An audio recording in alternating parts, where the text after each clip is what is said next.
नमस्कार, जय श्री कृष्णा। वेलकम आपका। और आज हम कुछ नया सीखेंगे। उम्मीद करता हूँ पिछला वीडियो आपको बहुत पसंद आया होगा। एक और चीज़ आपको बताना चाहूँगा कि आपको ना हर बात को फॉलो करना है, मानना है। जैसा मैं बोल रहा हूँ, अगर वैसा आप करेंगे, एक ट्रस्ट आपको रखना पड़ेगा, तो चीज़ें अपने आप सही होने लगेगी और आपके साथ में सब अच्छा होने लगेगा। और आज भी हम एक मेथड में आपको बताऊंगा जिसके माध्यम से हम बहुत सारी चीज़ याद कर सकते हैं। जो मेमोरी ऑफ भगवत गीता है उसमें से ये एक मेथड है जो मैं आपके साथ में शेयर करने वाला हूँ। इससे पहले आपको बताना चाहूँगा, जैसा कि मैंने आपको पहले बताया था कि हमारे ब्रेन को डिजिट और वर्ड याद नहीं होते। यही कारण है कि हम किताबें याद करते हैं, किताबों को भूल जाते हैं। ठीक है, अब आप मुझे बताइए, इसमें मैंने कोई झूठ बोला कि आपको डिजिट और वर्ड याद नहीं होते? अब नहीं होते तो नहीं होते, है ना। ब्रेन हमारा ऐसा बना हुआ है, ठीक है। लेकिन हम क्या कर सकते हैं, हम सिर्फ सॉल्यूशन पे बात कर सकते हैं। दुनिया में जितनी भी प्रॉब्लम्स हैं वो हैं, आप क्या कर सकते हो, आपके हाथ में है सिर्फ उस प्रॉब्लम का सॉल्यूशन निकालना। तो अगर हमारे दिमाग को डिजिट और वर्ड याद नहीं होते, अब चूंकि किताब भी हमको याद करनी है, तो उसका एक सॉल्यूशन है। अगर उसको फॉलो करेंगे तो किताबें भी आपको याद होने लगेगी और आप अपनी टेम्परेरी मेमोरी को परमानेंट मेमोरी में कन्वर्ट कर सकते हो। ठीक है, तो चलते हैं स्क्रीन पे और मैं आपको जो बताऊंगा उसको ध्यान से समझना है। ठीक है, लेकिन जो भी आपको बताऊंगा रटना नहीं है, कुछ नहीं करना। जैसा मैं बताऊंगा बस उसको ध्यान से देखना है और फिर आप देखो आपके साथ कैसे मैजिक होता है। ठीक है, सो मैजिक करते हैं, स्टार्ट करते हैं। चलिए देखिए आप स्क्रीन पे। तो आपके सामने स्क्रीन है और अभी मैं आप क्या करूंगा, दुनिया के अंदर जितने भी डिजिट हैं सारे डिजिट 0 से लेकर 9 के बीच में आते हैं। तो अभी हम क्या करेंगे, 0 से 9 तक मैं आपको कुछ कोड्स बताऊंगा, उस कोड को ध्यान से देखना है। देखते देखते आपको याद हो जाएंगे, रटना बिल्कुल नहीं है। अगर ना याद हो तो एक बार लिख कर देख लेना आप, जिस तरीके से मैं आपको बता रहा हूँ, है ना। क्योंकि इसमें तो इतना ज्यादा डिटेल में नहीं बता पाऊंगा, लेकिन हमारा मेमोरी और भगवत गीता में सब कुछ डिटेल्ड में है। ओके, सो देखिए, सबसे पहले मैं शुरुआत करता हूँ 0 से। ये 0 है आपके सामने, ये 0 मैंने आपके सामने लिखा हुआ है। और 0 का ये 0 आपके सामने, 0 की स्पेलिंग स्टार्ट होती है Z से। तो 0 का पहला कोड हो गया Z। 0 को हिंदी में शून्य बोलते हैं, तो शून्य की स्पेलिंग स्टार्ट होती है S से, तो हो जाएगा S। राइटिंग पे पत जाइएगा क्योंकि मुझे इस तरीके से हैबिट नहीं है, इसलिए। ओके, सो 0 का Z और S 0 का कोड हो गया। ओके, अब Z और S इसका कोड कैसे हुआ, क्योंकि 0 को जब लिखना स्टार्ट करते हैं तो Z पहले आता है और 0 को हिंदी में शून्य बोलते हैं तो S पहले आता है, तो Z और S हो गया। अब बात करते हैं 1 की। आपके सामने 1 है।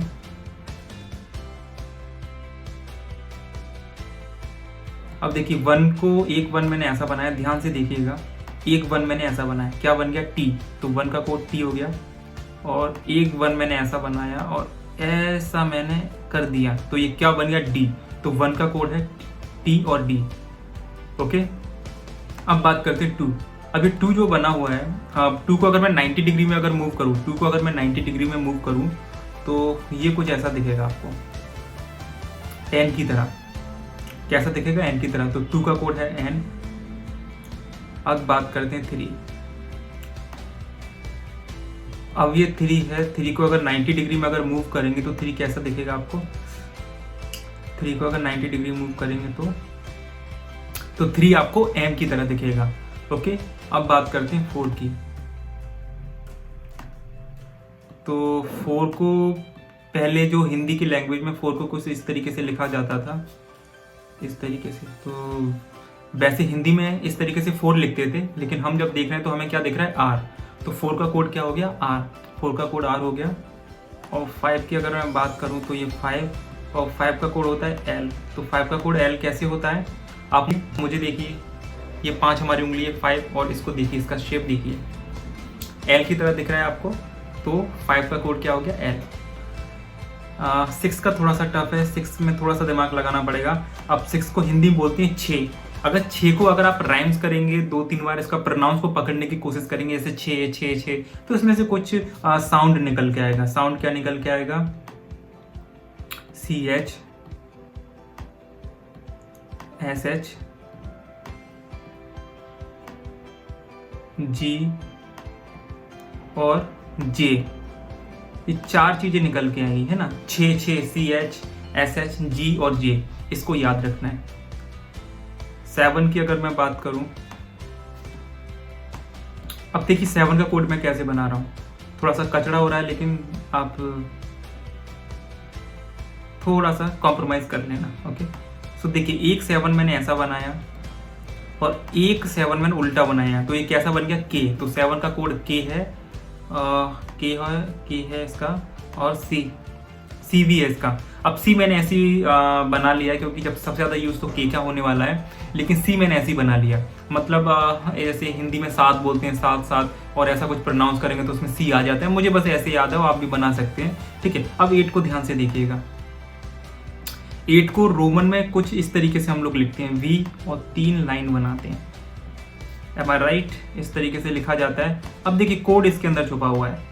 सबसे जो पहले आपको वी दिखा हुआ है ना, इस वी को बाहर निकाल लीजिए। तो 8 का पहला कोड तो वी हो गया, और 3 जो लाइन बनी हुई है, पहला लाइन हम ऐसा बनाएंगे और 2 लाइन ऐसा बना देंगे, तो क्या हो गया 8 का वी और एफ।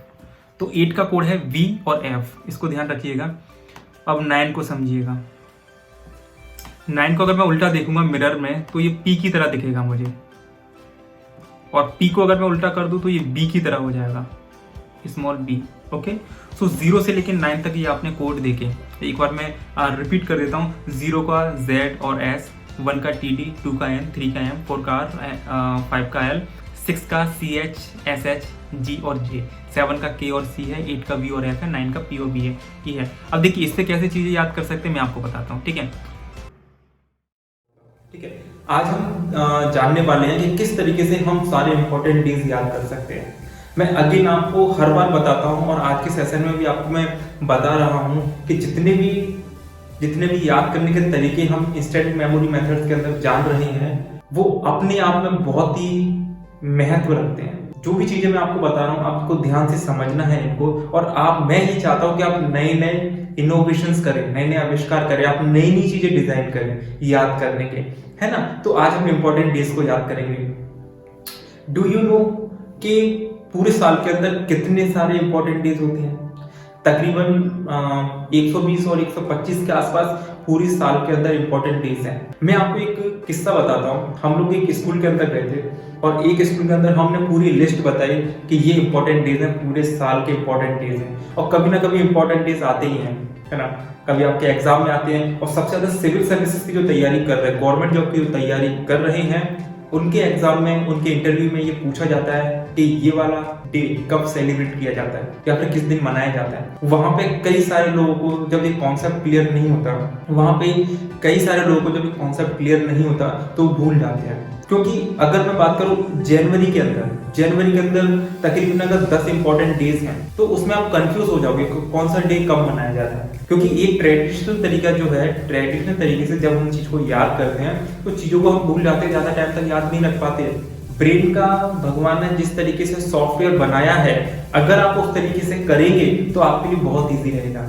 मैंने आपको जो पहले पूर्व में प्रिंसिपल बताए थे, वो प्रिंसिपल आपको आई होप अच्छे से पता होगा। Law of association, law of imagination, law of credulous, उसके माध्यम से चीजों को हम याद करेंगे। आज हम कुछ इंपॉर्टेंट डेज देखेंगे, ठीक है। यस, तो मैं स्कूल के बारे में आपको बता रहा था, तो वो सारे इंपॉर्टेंट डेज जब हमने उनको दिए, तो जब हम स्कूल के अंदर गए, हमने वो इंपॉर्टेंट डेज जब उनको बताए, तो किसी ने कहा 1 घंटे में याद कर लेंगे, किसी ने कहा 1 दिन में याद कर लेंगे, किसी ने कुछ कहा। हमने पूरा 1 महीने का उनको समय दिया। हमने उनको 1 महीने का समय दिया, और जब हम 1 महीने बाद रिटर्न वहां पे गए स्कूल में, तो आपको जान के आश्चर्य होगा, किसी भी स्कूल के बच्चे को या फिर टीचर्स को, आई रिस्पेक्ट, मैं टीचर की बहुत रिस्पेक्ट करता हूँ, लेकिन मैं जो सच है वो बताना चाह रहा हूँ कि किसी भी टीचर को वो सारे इंपॉर्टेंट डेज याद ही नहीं थे। इवन टीचर क्या, अगर मैं भी याद करने की कोशिश करूंगा तो मुझे भी याद नहीं होंगे। जिस तरीके से हमारा दिमाग बना है, हमारे दिमाग को जिस तरीके से चीजें याद होती है, उस तरीके से अगर हम याद करेंगे तो हमें इजी रहेगा हमारे लिए। फिर हमने उनको ये ट्रिक्स बताए, जिस तरीके से हम आपको बताने वाले हैं उसी तरीके से हमने उनको बताया, और आप बिलीव नहीं करेंगे, सिर्फ 1.25 घंटे में उन्होंने सारे इंपॉर्टेंट डेज याद कर लिए।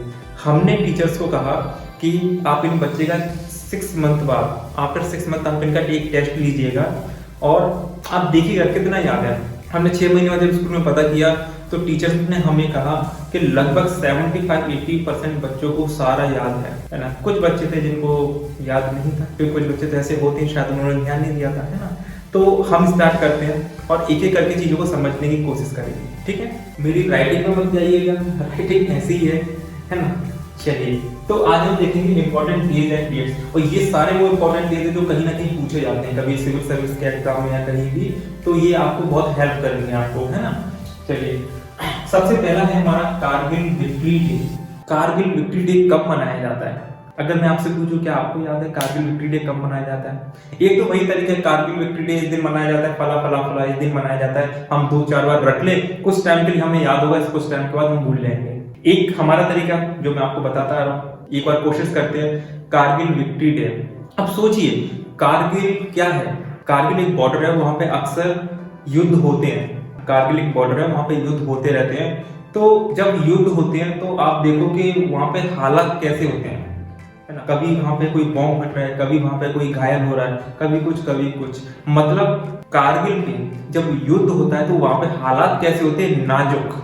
आपको बस ये चीज याद रखना कि कारगिल युद्ध के समय पाकिस्तान की स्थिति बहुत ही नाजुक थी। हमें नाजुक वर्ड को याद रखना है, ठीक है। एक बार रिपीट करेंगे सारे लोग मन में, कारगिल युद्ध के समय पाकिस्तान की स्थिति बहुत नाजुक थी। क्या थी? नाजुक। कारगिल युद्ध के समय पाकिस्तान की स्थिति बहुत ही नाजुक थी। नाजुक को हम लिखेंगे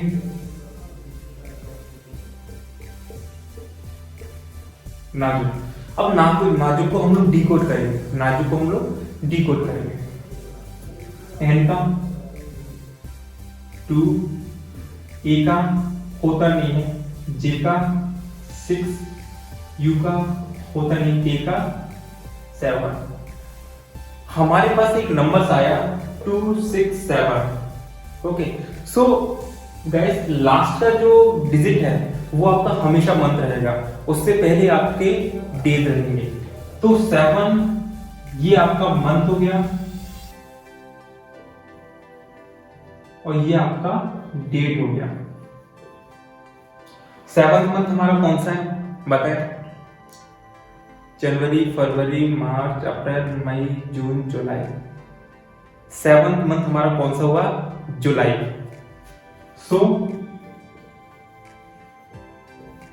26 जुलाई कारगिल विक्ट्री डे आपका कब मनाया जाता है? 26 जुलाई। एक बार गूगल करें, चेक करें, ठीक है। नेक्स्ट देखते हैं, ठीक है। तो आपको ये चीज हमेशा याद रखना है, लास्ट में जो आएगा वो हमारा मंथ होगा, पहले जो आएगा हमारे पास में वो डेट होगा, ठीक है। और कुछ भी रिडिकुलस बनाना है, जितना ज्यादा आप रिडिकुलस बनाएंगे, और मैं ये चाहता हूं कुछ तो मैं आपको अभी बताऊंगा, लेकिन सारे लोगों को प्रैक्टिस करना है, क्योंकि जब प्रैक्टिस आप करेंगे तभी चीज आपको अच्छे से समझ में आएंगी, ठीक है। कोशिश मैं करूंगा आपको 20 तो कम से कम मैं बताऊंगा, उसके बाद जितने भी आप खुद से प्रैक्टिस करें। और जैसे कि अगर आज आपने ये वीडियो देखा है तो मैं आपसे ये उम्मीद करता हूं कि आज ही आप इस चीज की प्रैक्टिस करें, क्योंकि आज ही जैसे प्रैक्टिस करेंगे ना तो वो चीज आपकी सबकॉन्शियस माइंड में चली जाएगी अच्छे से, ठीक है। और अगर आपने जरा भी आलस किया, जरा भी लेजी किया, तो वो तो फिर आपके लिए मुश्किल होने वाला है ना। सो हम आगे देखते हैं, ठीक है।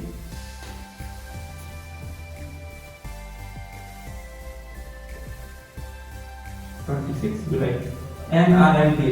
अब NRI डे कब मनाया जाता है, ठीक है। तो सबसे पहले हम सोचेंगे कि NRI लोग होते कौन है। NRI लोग वो होते हैं जो कि इंडिया के होने के बावजूद भी वो इंडिया में ना रहने की वजह विदेश में जाके रहते हैं। आई रिपीट कि वो इंडिया के होने के बावजूद भी वो विदेश में जाके रहते हैं। तो जो इंडिया का होने के बावजूद भी अगर विदेश में रहता है, इट मीन्स कि वो हमारे लिए बैड है। कौन है? NRI लोग कौन होते हैं? बैड। प्रवासी भारतीय लोग कौन है? बैड, क्योंकि विदेश में रहते हैं। बैड शब्द आपको याद रखना है, ठीक है। बैड को डिकोड करेंगे क्या आएगा? B का कोड होता है 9, A का होता नहीं है, D का होता है 1, यानी ये हमारा मंथ हो गया, ये हमारा डेट हो गया, यानी 9 जनवरी, 9 जनवरी, ठीक है। देखिए जब भी आप इस तरीके से करते हैं तो साथ ही साथ में आप उसका SQ और RQ भी करते जाइए। SQ RQ के बारे में मैंने आपको बताया है, सेल्फ क्वेश्चन, रिवर्स क्वेश्चन, ये करना बहुत जरूरी है। जैसे कि मैं एक एग्जांपल देके बताता हूँ। हमने NRI डे को सॉल्व किया कि 9 जनवरी को सेलिब्रेट किया जाता है, मनाया जाता है NRI डे, ठीक है। अब इसको याद कैसे करेंगे? जरा सा थोड़ा सा SQ RQ। NRI डे कब मनाया जाता है? 9 जनवरी को मनाया जाता है। अच्छा, 9 जनवरी को क्या मनाया जाता है? 9 जनवरी को NRI डे मनाया जाता है। अच्छा, NRI लोग होते कौन है? NRI लोग बैड होते हैं, अच्छा, बैक को डिकोड करेंगे तो क्या आएगा? 9th ऑफ जनवरी आएगा। इस तरीके से 4 या 5 बार आप SQRQ करोगे ना तो आप इसको अच्छे से कर पाओगे। और पता है एक और चीज मैं आपको बताऊं, सीखने का सबसे अच्छा तरीका है कि आप सिखाने लग जाओ। समझे आप मेरी बात को? ये चीज मैं आपको बता रहा हूँ, आप इसको खुद प्रैक्टिस करें, ये वीडियो अगर आप देख रहे हैं तो। और इसके बाद में फिर आप आगे भी अपने घर के मेंबर्स को सिखाओ, है ना, छोटे छोटे बच्चों को सिखाओ, किसी को भी सिखा सकते हो, है ना, तो आपकी प्रैक्टिस बहुत अच्छी हो जाएगी। और पता है जब आप देखेंगे कि आपके आसपास ये किसी को याद नहीं है, और बहुत सारी चीजें आप याद कर सकते हैं। अगला देखते हैं, ठीक है, वोटर्स डे। सो वोटर्स डे कब मनाया जाता है ये देखते हैं, ठीक है। जब चुनाव होते हैं उस टाइम पे वोट डालने के लिए न्यू और ओल्ड सभी तरह के लोग आते हैं, एग्री है ना। एक 18 साल का पर्सन भी आता है, एक 35 एज का भी आता है, एक 60 एज का भी व्यक्ति आते हैं। सो वोट डालने के लिए न्यू ओल्ड सभी तरह के लोग आते हैं। एक बार लिख कर देखते हैं, वोट डालने के लिए न्यू और ओल्ड सभी तरह के लोग आते हैं। न्यू ओल्ड, एक बार डिकोड करते हैं। एन का 2, ई का कुछ नहीं होता, डब्ल्यू का कुछ नहीं होता, ओ का कुछ नहीं होता, एल का 5, डी का 1। ये आपका मंथ हो गया, यानी 25 जनवरी। समझ में आया आपको? इस तरीके से कर। अब कैंसर डे, कैंसर बीमारी तो बहुत ही खतरनाक है, तो याद करने के लिए हम लोग क्या करेंगे? देखिए, अगर हम कैंसर डे को अगर याद कर रहे हैं तो बीच में ना वो शब्द आना बहुत जरूरी है, बेहद जरूरी है, तभी तो हमें याद होगा, ठीक है। तो कैंसर डे का क्या करना है कि कैंसर के बारे में जब हमने सुना, कैंसर बीमारी के बारे में जब हमने सुना तो हमें रोना आ गया। कैंसर बीमारी के बारे में जब हमने सुना तो हमें रोना आ गया। हमें क्या आ गया? रोना आ गया। रोना। आर का 4, ओ का होता नहीं है, एन का 2, ए का होता नहीं है, यानी आपका 4 फरवरी। तो 4 फरवरी को मनाया जाता है कैंसर डे, ठीक है। अब देखिए, इसमें ऐसा नहीं है कि मैं जो बोल रहा हूं वही आपको करना है, ठीक है। क्या करना है, एक मैं आपको तरीका बताता हूं मैंने कैसे किया। जैसे कैंसर डे है ना, आपको कैंसर डे याद करना है, ठीक है। तो सबसे पहले आप उसका डेट फाइंड करो, क्योंकि डेट जब आपको पता होगा ना तो आप बना सकते हैं, है ना। क्योंकि देखिए, अभी तो कुछ तो मैं आपको बता दूंगा, लेकिन आपको तो बहुत सारे बनाने हैं, आपको प्रैक्टिस करना है। तो वो तरीका क्या, मैं एक आपको बताता हूँ और भी बताऊंगा। अब नेशनल यूथ डे